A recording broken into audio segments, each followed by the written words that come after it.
Yo, what's up, everybody? You like hardcover comic books and manga? Go ahead and hit that subscribe button. You just might find something you like right here. We also talk about movie reviews and so forth. Let me know what you guys have been reading this week. Always interested in that. Leave it in the comment section down below.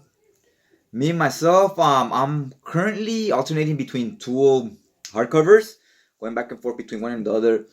I don't like to binge watch just binge watch. I don't like to binge read just one series if it because after I read two or three issues, I can get like tired of it, and then I want to switch it up and read something different, right? So I go back and forth usually between anywhere between 2 and 4 books. So one of the books I've been reading right now, I'm reading is two I just recently got. So first one is Court of the Dead, Shadows of the Underworld. That's what it says right here.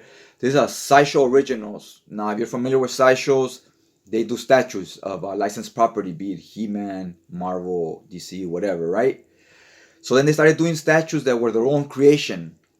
And they decided, hey, since we're doing these characters, nobody knows who they are. To help them sell, how about we drop a comic book and that way people could get familiar with the characters, what each character's thing, and so forth, right? Kind of like how He-Man did back in the days with the action figures. You know, they used to come with a comic book and give you a little brief story of each character, so you know who they are and so forth. And of course, later they did the cartoon, which became iconic. So they did a similar thing, but with statues instead of action figures. So I decided, you know what, I want to buy these, kind of check them out. The statues look real nice. I'm digging them. So I was like, you know what, let's check out the comics. So I got this hardcover. This is the cover. Wicked. It even reminds me of something He-Man would do. This is like Skeletor back here in the background. So I'm about almost halfway through the book, as you can see there. I'm about 80 pages in. It's about 100. No, I'm not about 50 pages in. I believe it's like 130 pages. Don't quote me in the description down below. I'll put how many pages each book has. So let's show a little bit of the interior artwork and I'll talk a little bit about what I read so far.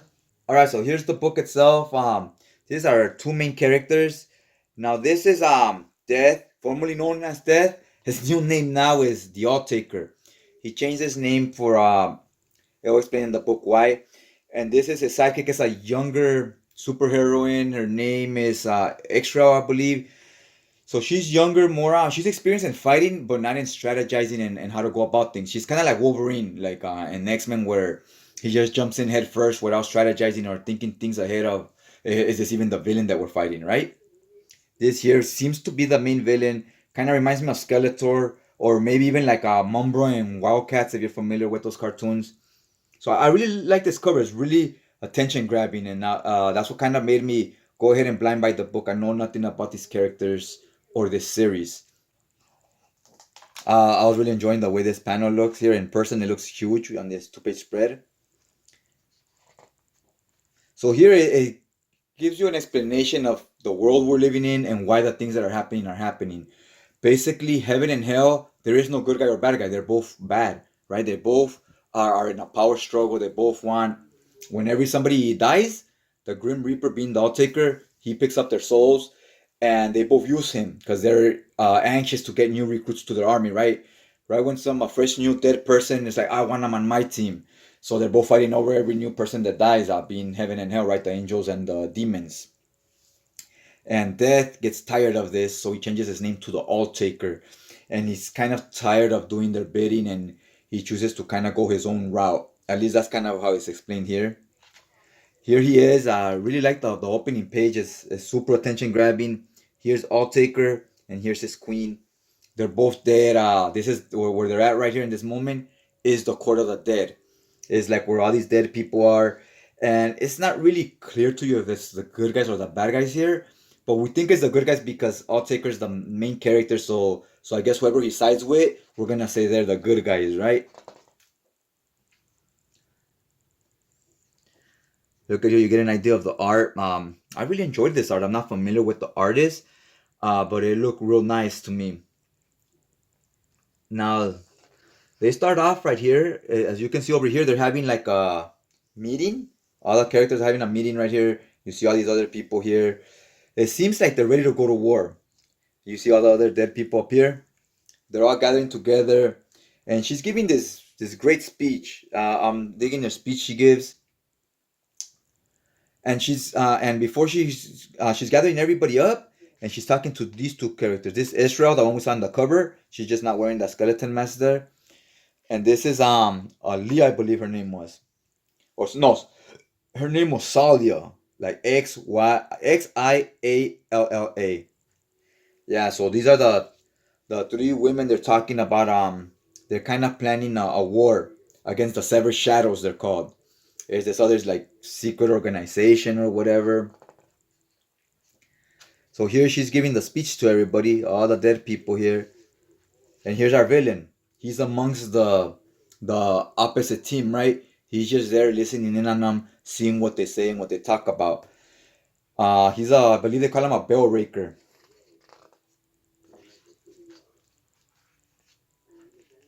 This is pretty cool. The whole first issue is basically her giving a big speech to her kingdom.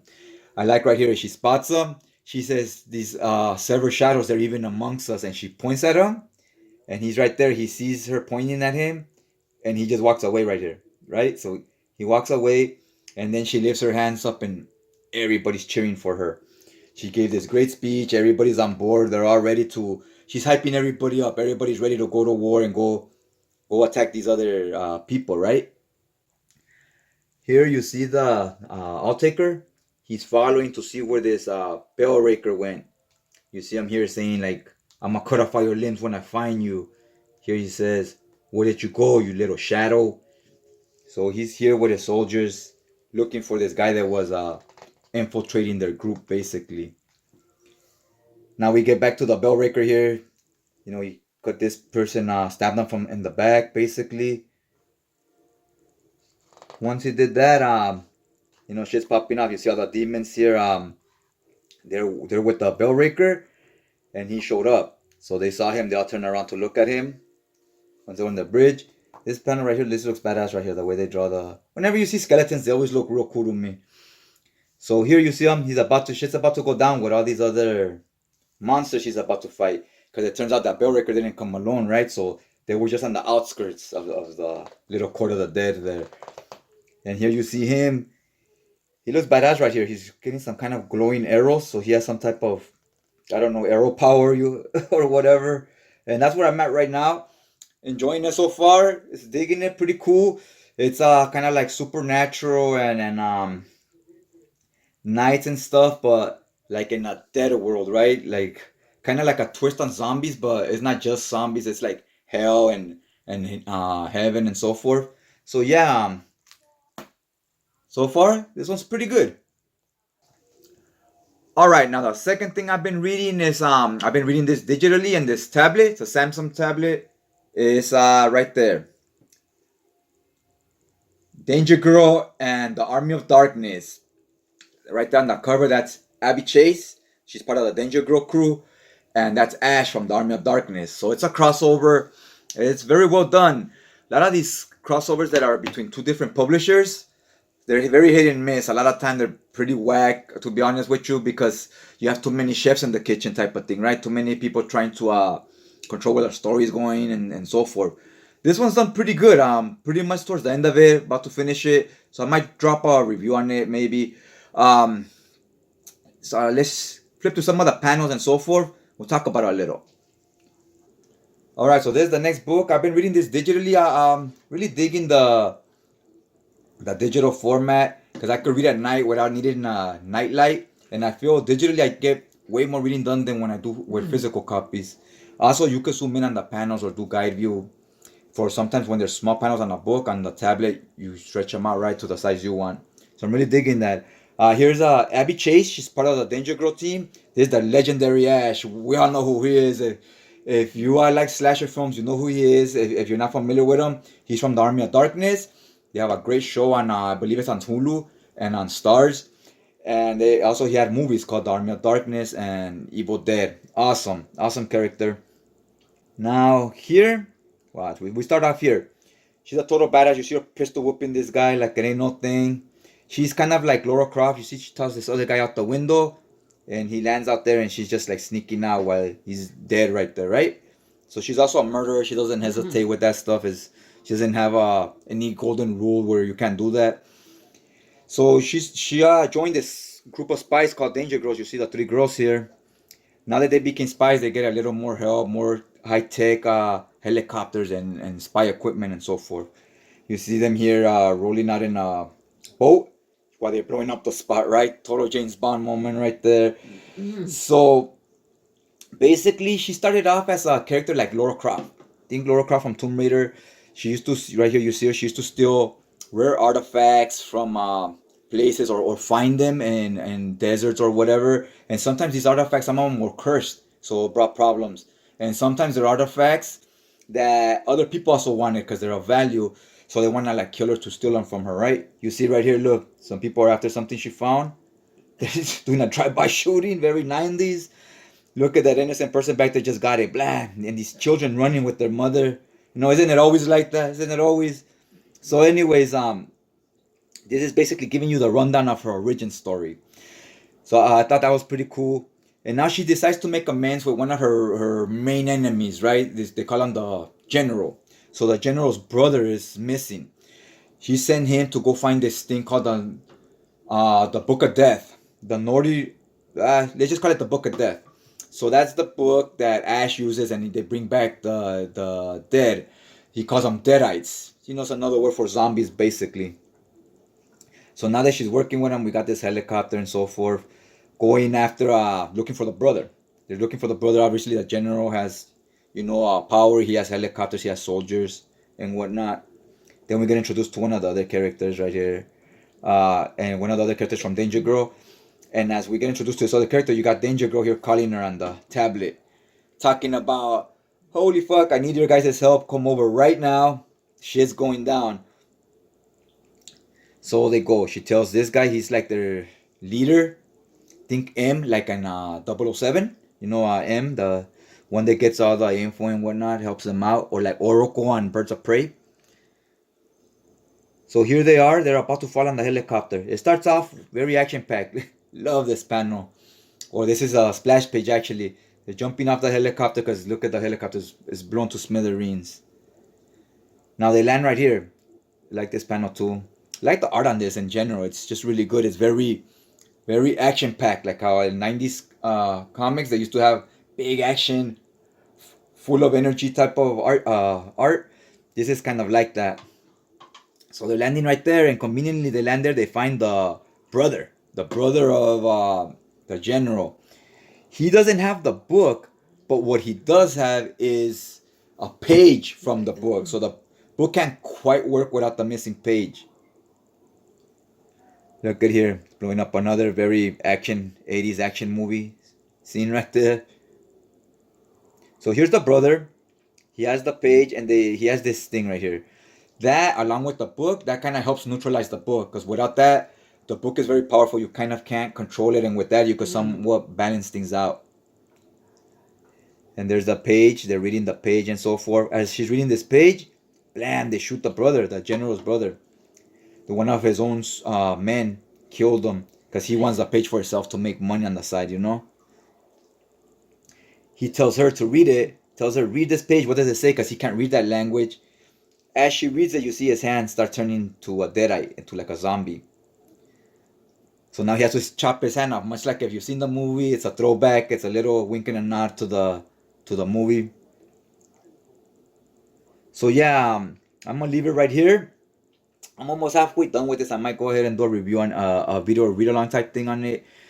One other thing I didn't like about the art is sometimes you have panels like this, like where she's laying down and it looks very stiff. Almost like she's just posing or something, or they traced some type of a picture of a magazine. When it's panels like that, they don't look very energetic or action driven. So I'm not a fan of when they do this a few times in the book. I noticed it and it felt very off compared to the other panels. But yeah, overall, this is a lot of fun, a lot of action. Don't expect the deepest story, but you like comics that are fun and entertaining, like your Marvel movies. This is what this is. Okay, let's get to the next one.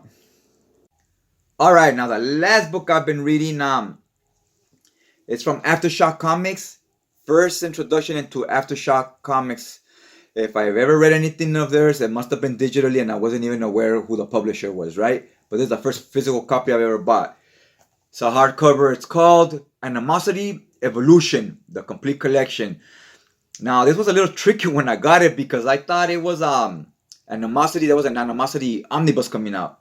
Wanted to go ahead and blind buy that, and I got this instead. It's the complete collection called Animosity Evolution. So it's some type of spin-off series, but it is connected to the main series.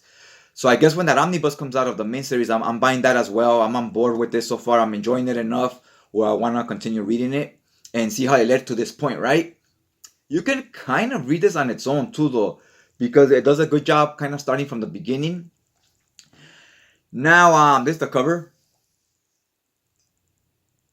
Digging the cover. It's pretty sick. We'll talk about it a little bit. It was kind of a roller coaster ride for me. It had its ups and it had its downs. We'll talk a little bit about what I read so far from it, and I'll point out a few pros and cons, things I was enjoying about it, and things I wasn't enjoying so much. So yeah, let's get to it. All right, so this is the cover. It's called Animosity Evolution. It has 13 issues, 3 issues of a miniseries called The Rise, and then 10 issues of Animosity Evolution, which would be the complete collection, I guess. Like I said, this is a spin-off series to the main series called Animosity. That's the ongoing. This is Wintermute, Key Kiriki, and Adam. They're the three main players. One thing I liked in this book is you get the covers here. This is the miniseries The Rise, and it's like in like a light brown hue type of color. And then on the other side of it, you get the OG colors to the cover. Doesn't have the number and title and so forth. I would have liked if it had that. I like them to be as close to the original covers, but still, this is still good. You get the whole picture right here. Now this starts off with this kid. He's with this puppy right here, and look, the puppy just slices his throat. Cutthroat, homie. He's the animals. It's called the wake, the day of the wake. So other animals got woke. It says right here. That was kind of cringe when it said that. I was like, oh, that's so try hard. Like, don't tell me it's gonna be one of those books, because the majority of those are usually badly written. The ones I've read. So anyway, let's get to this page here. This dolphin is telling the seal, let's turn on the humans and so forth. Seal doesn't want to, it sides with the humans, so the dolphin rips his fin off. And all the animals so far up to this point are all women. So all the women are rebelling against the people, the women animals, right? Or I guess it's all animals, but they just happen to all be she's. I don't know if there was a point to that or not. It never explained it. So anyways, she rips the seal's fin off. This guy Adam, he's a veterinarian. He saves the seal, right? Sews the fin back on and so forth. So now the animals took over the spot. Here's Wintermute. Let's Adam know, look, we took over now, and we saw you care for animals. So that's what you're gonna be in a good position. As far as humans go, all humans are like pets now. And as far as humans go, you're in a good position. Now, this miniseries was kind of whack. Honestly, it was very like there's things going on in it. I don't want to get too into it that I didn't like. So I was kind of worried that this book was gonna be a bust. But don't wait, hold on now. That's just this 3 issue miniseries. This is Kikeriki. So now like Adam is like this bat walks Adam around everywhere like Adam's the dog and she's the owner, right? So like I said, this miniseries was kind of whack, but once we got to look at this too. This guy Wintermute or this girl Wintermute, this wolf wants the humans to create these cybernetic arms for her. So you see kind of like her master plan. Is she good? Is she bad? We don't quite know yet. So this series, like I said, the 3 issue miniseries was kind of whack. I wasn't feeling it. But once we get to the main series, the 10 issue just called Evolution, it's pretty good. It gets pretty good. Look here, the two men it shows and they immediately slice their necks. This woman and the rest of the she animals. So after she shows mercy, like she says, "Oh, we didn't need to slice their necks. They were on their knees, giving up, pleading for their lives, and we still killed them, right?" So these two dogs will be punished. They'll be punished, and in this world, they kind of look for any excuse to kill people. Any little crime you do is punishable by death. Well, the reason they want to kill everybody, they're trigger happy, is because they need meat to eat, and there's not enough food because rabbits, rats, they reproduce so much rats, right? And so much rabbits. They reproduce a lot, and there's no prey, no animals to kill them anymore because that's not allowed anymore. So now there's more animals and there's not enough food. So any little crime, okay, death. So that way we could use the meat to eat. So yeah, once we get to the main series, Wintermute, she has a lot of enemies because she's kind of like the president now, and she has all these laws where there's not enough food, so it has to be carefully shared amongst everybody, and there's never enough for anybody to get full, right? So they're starting to hate her already, and some people are rebelling. Some animals and some humans, they're leaving and starting their own little regiment, right? Their own little village or whatever. Here you go, Animosity Evolution. It's another cover. Yeah, see, there's the cover. A brand new world. A new series here. This is the one that gets good. Not done with it yet, but look at this stupid spread. These books lay pretty flat too. You don't get much gutter loss. Loving the colors here. They look real nice. Here you get another artist. I also like this artist a lot more. I like him a lot more than the other artists. The other artist was okay too, but it just wasn't like my style. It was more cartoony and more simplistic. This one got a little more detail, a little more how I picture my comics type of art to feel like. And now here in this story, it's a little more fair. It doesn't seem like I'm not the greatest with words at articulating and so forth, so I'm just gonna explain it my way. Like this main series seems like it has less of an agenda that it's trying to. It's not like trying to prove anything. This one's just a good story. So here it gets better. Here you have this bear. It's also a girl and her cubs. She's talking to Adam and Wintermute. Look at these birds over here. They got dynamite sticks. They're flying towards this plane. And you finally get introduced to the first male animal. And he dies immediately the next panel. He just took a dynamite stick to blow up a plane. So he lasted like one panel.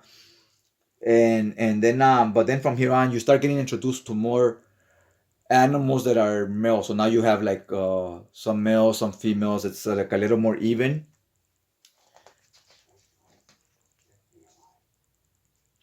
And yeah, from here on out, it starts getting pretty good. Wintermute got a lot of people after her trying to assassinate her. I guess you could say it's kind of like the first woman president in a way for this new world. Got a not two-page spread. It's pretty badass. I'm digging it. I like this artist. Also, he has a lot more two-page spreads. I don't think the three-issue miniseries had any. So yeah, guys, if you buy this book, don't let the first miniseries turn you off of the book. Just power through it because it starts getting good. It gets pretty good. And this is kind of was like the movies. If you like the movies Planet of the Apes, those are very well written. It's kind of the same thing, but instead of just apes, it's all animals. But it's a similar premise. So if you like those movies do what a lot of comics today or other media in society today try to do. But those old school movies of Planet of the Apes did it correctly. They did it the right way. And so does this. When we get to this other series, it does things the right way. Obviously, here you can see Wintermute got cyber parts now. So I'm gonna leave it there, and I'm not gonna talk too much more about the story. But yeah, it's a good one. I'm gonna get the omnibus, like I said, once it comes out, assuming it's not canceled or anything. If you read this, let me know your opinions. I'd be interested in knowing what you guys have to say about it. Other than that, hopefully you just liked the video. If you did, hit that like button, and I'll just check you guys out next time.